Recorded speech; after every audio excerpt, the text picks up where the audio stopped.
नमस्कार दोस्तों, मैं धर्मेंद्र आप सभी का एक बार फिर से बिहार उत्कर्ष परिवार में स्वागत करता हूं, अभिनंदन करता हूं। हमेशा की तरह आज फिर एक बड़ी खुशखबरी लेकर के आया हूं आप सभी के लिए। और ये जो साथियों वीडियो होने वाली है 6-7 मिनट की वीडियो होने वाली है। प्रॉपर वे में आप सभी को देखना है, एक एक पॉइंट एक एक चीज यहां पर समझ में आने वाली है। ऐसा नहीं कि वीडियो बहुत बड़ी नहीं है तो चीजें समझ में नहीं आएंगी, एक एक पॉइंट क्लियर होता चलेगा। बात करते हैं साथियों आज हम TRE 4 की। किसकी बात करते हैं? TRE 4। 25,000 शिक्षकों की भर्ती के लिए 14 तक प्रस्ताव भेजा जाएगा। यहां पर देखिए संवाददाता पटना की ये न्यूज है, इसमें बोला गया है शिक्षा मंत्री सुनील कुमार ने कहा है कि TRE 4 के तहत विद्यालय अध्यापकों 25,000 से अधिक की नियुक्ति के लिए बिहार लोक सेवा आयोग को अधियाचना 10 से 14 जनवरी के बीच भेज दी जाएगी। यानी कि 10 जनवरी से 14 जनवरी के बीच भेज दी जाएगी। आगे एक और पॉइंट दे रखा है यहां पर, क्लियर है ये कि इसके तत्काल बाद यानी कि इसके बाद 14 जनवरी के बाद 5500 से अधिक पुस्तकालय अध्यक्षों की नियुक्ति के लिए अधियाचना भेजेंगे। पुस्तकालय अध्यक्षों की नियुक्ति के लिए रोस्टर क्लियरेंस और दूसरी तकनीकी तैयारियां की जा रही हैं।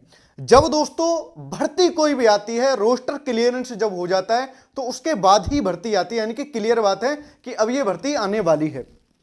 ठीक है, आगे क्या रखा उन्होंने ये बातें सोमवार को संवाद कक्ष में आयोजित संवाददाता सम्मेलन में कही। शिक्षा मंत्री सुनील कुमार ने कहा कि दिव्यांग कैटेगरी के बच्चों को पढ़ाने के लिए 7,000 शिक्षकों की अधियाचना BPSC को भेजी जा चुकी है। यानी कि जो लोग यहां पर दोस्तों दिव्यांग होते हैं उनके लिए 7,000 शिक्षकों की अधियाचना BPSC को भेजी जा चुकी है। बिल्कुल स्पेशल है।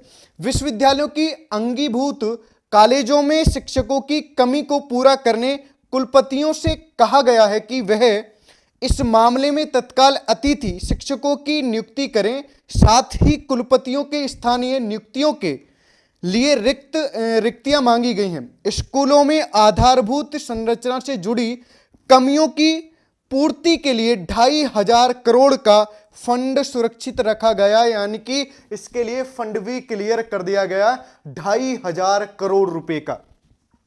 आगे देखो जो इंपोर्टेंट चीजें वो बता रहा हूं कि बोले शिक्षा मंत्री ने क्या क्या बोला है।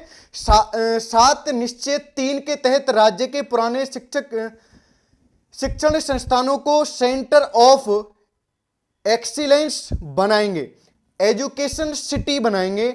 हर ब्लॉक में मॉडल स्कूल व डिग्री कॉलेज खोलेंगे। जब डिग्री कॉलेज खोले जाएंगे तो टीचरों की जरूरत तो पड़ेगी। क्लियर बात है। साल में 2 बार सभी शिक्षकों की 2 सप्ताह की ट्रेनिंग अनिवार्य होगी। यानी कि साल में 2 बार शिक्षकों की ट्रेनिंग होगी। बिहार के उच्च शिक्षण संस्थानों में हिंदी एवं अंग्रेजी भाषा में किताबें उपलब्ध करा रहे हैं। यानी कि हिंदी और अंग्रेजी यानी कि बाइलिंगुअल होने वाला है। आगे क्या रखा, उच्च शिक्षकों को रोजगार परक बनाने के लिए कारपोरेट घरानों से संबंध किया जाएगा। साथियों जैसे आप सभी को स्क्रीन पर ये लिखा हुआ कम दिख रहा होगा, ऐसे मेरे को भी कम दिख रहा है। कई बार हिंदी में गलती हो जाए तो उसे इग्नोर कर देना। आगे बोला गया देखो क्या, स्कूल और कॉलेजों में समय के साथ चलने के लिए तकनीकी सुविधाएं उपलब्ध कराई जा रही हैं। आर्टिफिशियल इंटेलिजेंस आदि नए विषयों को कोर्स से जोड़ा जा रहा है। सिलेबस में जल जीवन हरियाली मिशन के तहत पर्यावरण को शामिल किया गया है। ठीक है, ये कुछ नई चीजें हैं जो इनको शामिल किया गया है। आगे देखिए यहां पर बोला गया BPSC को भेजी जाएगी अधियाचना, फिर निकलेगी विज्ञापन। विज्ञापन कब निकलेगा? जब BPSC को भेजी जाएगी अधियाचना। आगे करके 2.5 करोड़ के फंड से सुधरेगी स्कूलों में आधारभूत संरचना। यानी कि इसके लिए फंड क्लियर कर दिया गया है 2,500 करोड़ रुपए का। बहुत होता है अपने आप में। यहां पर देखिए आगे क्या कह रखा है, सहायक प्राध्यापक पद पर मंत्री अशोक चौधरी की नियुक्ति पर आयोग से मांगा गया है मंतव्य। पटना का ये दोस्तों ये न्यूज है, देखो क्या बोला गया है। शिक्षा मंत्री सुनील कुमार ने बताया कि मंत्री अशोक चौधरी के सहायक अध्यापक के पद की अनुशंसा अभी मान्य नहीं की गई है। ठीक है, उनकी अनुशंसा की समीक्षा की गई है और इसमें कुछ तकनीकी विसंगतियां मिली हैं। उन पर बिहार विश्वविद्यालय सेवा आयोग में मंतव्य मांगा गया है। उन्होंने यह बात संवाददाताओं से पूछे गए सवाल के जवाब में कही। मंत्री अशोक चौधरी की सहायक प्राध्यापक पद पर नियुक्ति की अनुशंसा हाल में ही विश्वविद्यालय सेवा आयोग ने की थी, लेकिन इसके बाद उसके दस्तावेजों में तकनीकी पेच की वजह से नियुक्ति नहीं हो सकी है। मंत्री ने साफ किया है कि चूंकि नियुक्ति विभाग नहीं करता, इसलिए आयोग से स्थिति साफ करने के लिए कहा गया है। इधर उन्होंने कहा कि शिक्षा विभाग के ऐसे अफसर जो हाल ही में वित्तीय गड़बड़ियों में लिप्त पाए गए हैं, यानी कि जिन्होंने गड़बड़ियां कराई हैं या जो लिप्त पाए गए हैं, उनके लिए बिल्कुल क्लियर बोला गया है कि उधर इन्होंने कहा कि शिक्षा विभाग के ऐसे अफसर जो हाल ही में वित्तीय गड़बड़ियों में लिप्त पाए गए हैं, उन्हें बर्खास्त किया जाएगा, यानी कि पद से हटा दिया जाएगा।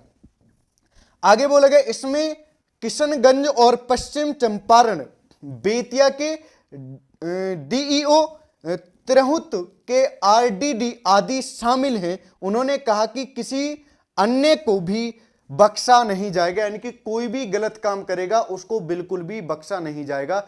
बिल्कुल सारी चीजें आप सभी की समझ में आई होंगी। पूरा न्यूज़पेपर मैंने आपके लिए पढ़ करके बता दिया है, तो आप लोग अब अपनी तैयारी में बिल्कुल बेहतरीन तरीके से लग जाइएगा। समय बहुत ज्यादा नहीं है। जब एक बार यहां पर जब रोस्टर क्लियरेंस हो जाता है तो भर्ती आनी निश्चित है, इसमें कोई संदेह नहीं है। और यहां पर प्रस्तावना जब भेज दी है तो 14 तारीख तक यहां पर भर्ती देखने के लिए आपको मिल जाएगी। तो ये जानकारी साथियों आप सभी को कैसी लगी है, कमेंट बॉक्स में कमेंट करके जरूर बताइएगा। ऐसी और भी जानकारी मैं लेकर के आता रहूंगा। जय हिंद।